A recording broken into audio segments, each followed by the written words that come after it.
Janice and I always planned to raise our children together, and when her and her husband went to Martin Marietta, one of the things they asked them when they first became employed there was, would you ever consider a transfer out of state? And before they could even answer, I was like, don't you ever consider going out of state. You're never leaving me. We're going to raise our kids together. We're going to be old white-haired ladies driving down the road together. And I can visualize that still to this day, and it's never going to happen. And it's, you know, my children were robbed of their cousins and their aunt and their uncle. It doesn't just affect that day. It affects the rest of your life and your children's lives, and it changes everything. And it so thoroughly destroys all the plans and dreams that you had. They're just totally wiped out. That person feels like they erased her from this earth. They may have erased her physical form from this earth, but they haven't erased the love we had for her. They haven't erased her image from us. It's a lot of anger. You can't get over it. You just never do, because, like I said, I owe this to her to see this through to the end. My parents tried their whole lives, and they were never successful. I'll try my whole life. I hope it doesn't take me my whole life to have this resolved.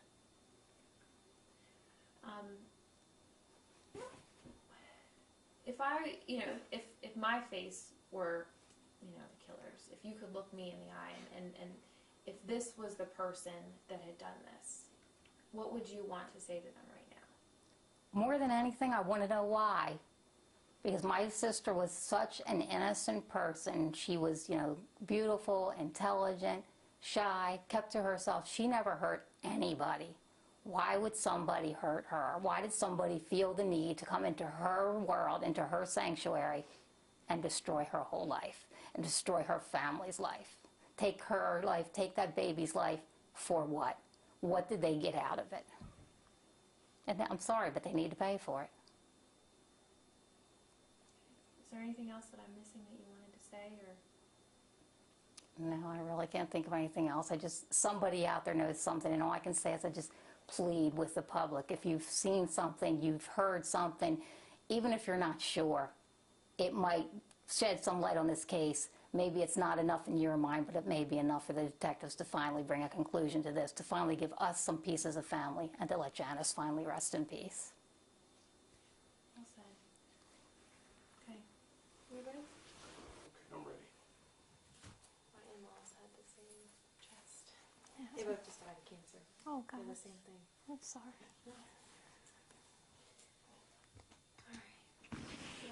Okay, just spell your name and the pronunciation. Sure. It's Kimberly. Last name is Lubinski Panday. It's Lubinski space Panday. Panday.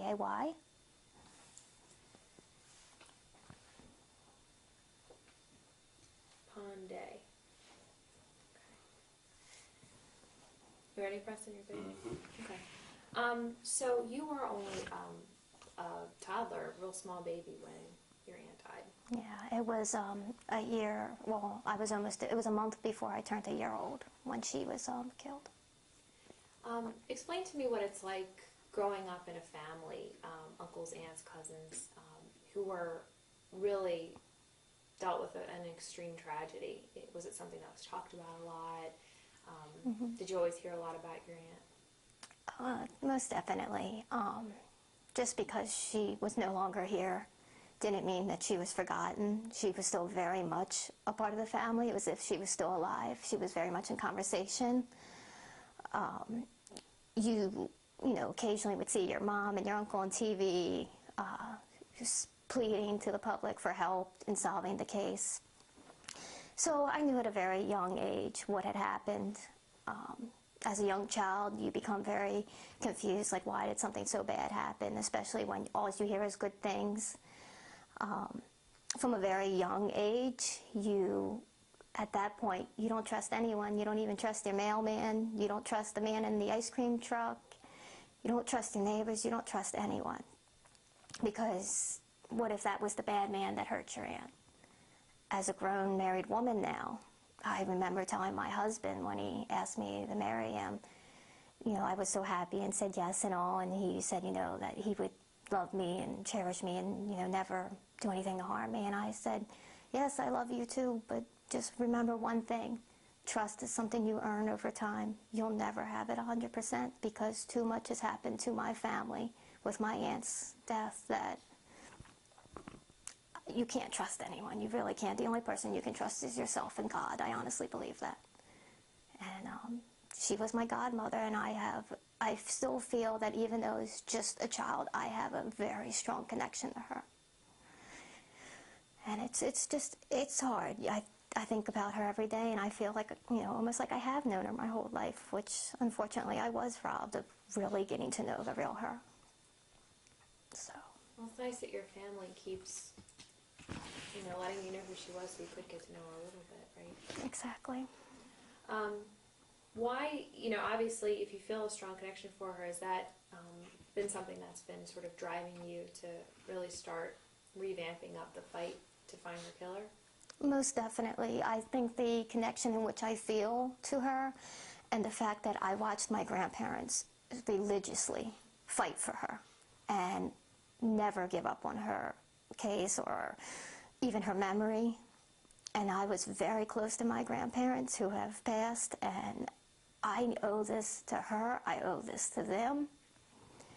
I look at it this way. God forbid this case isn't solved in my lifetime. I want my children someday to fight for her. I want this to go down to the line until that's it. We have an answer. Somebody out there knows something, as my mom had said earlier in her interview. Whether they saw something that night or they were told something by the killer himself, or maybe they noticed, my son or my spouse acts particularly odd around April 15th, or even that evening. Or they knew her, whether it was a good or bad relationship, and their behavior was funny. It wasn't like normal grieving. Somebody knows something, and as insignificant as they think that something is, they need to come forward. They need to say something, because I guarantee the detectives might think otherwise. They need as much help as possible in solving this case.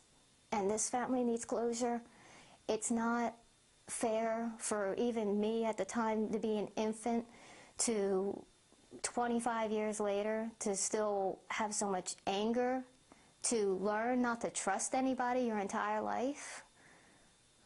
And the thing is that I'll probably wind up raising my children the same way. You can't trust this person. You never know, and you question everything, and you have constant what ifs. What if she knew martial arts? What if she knew how to shoot a gun and had a gun? You ask yourself all these questions, and because of all those what ifs, you make sure that you know how to do all these things, because you can't trust anyone. And that's no way for anybody to live. Do you know how to do all those things? Did you make sure you were prepared in self-defense and things like that? Most definitely. I don't trust anyone. I make sure that my siblings know self-defense. I make sure that people I love know everything that they need to know. My father was always very honest when it came to, bearing arms, and he always believed you had the right to protect your home. And I think in that sense, I do get that from my father. I will do anything to protect my family, and I will continue to fight for my family. I think anybody would. Your family seems very close. A lot of times these sort of tragedies tear families apart. What do you think kept your family together through all this? Their determination not to give up. Everybody in the Lubinski family is very headstrong, very willing to do whatever means necessary to find an answer. I mean, this person, if and when caught someday, they'll still have a warm meal. They'll still have a bed. They'll still have a roof over their head. My aunt's in a coffin. Her baby's dead. She's dead. They don't get to come home to a warm meal. They don't get to have a roof over their head. They don't get to see their family. They don't get to see their friends. This person, even if put behind bars, would still get all those things. They're getting these things now. They're getting the luxury of life, of breathing. And I don't see how that's fair for anyone. I mean, even if she wasn't as good of a person as she was, nobody deserves to not have justice.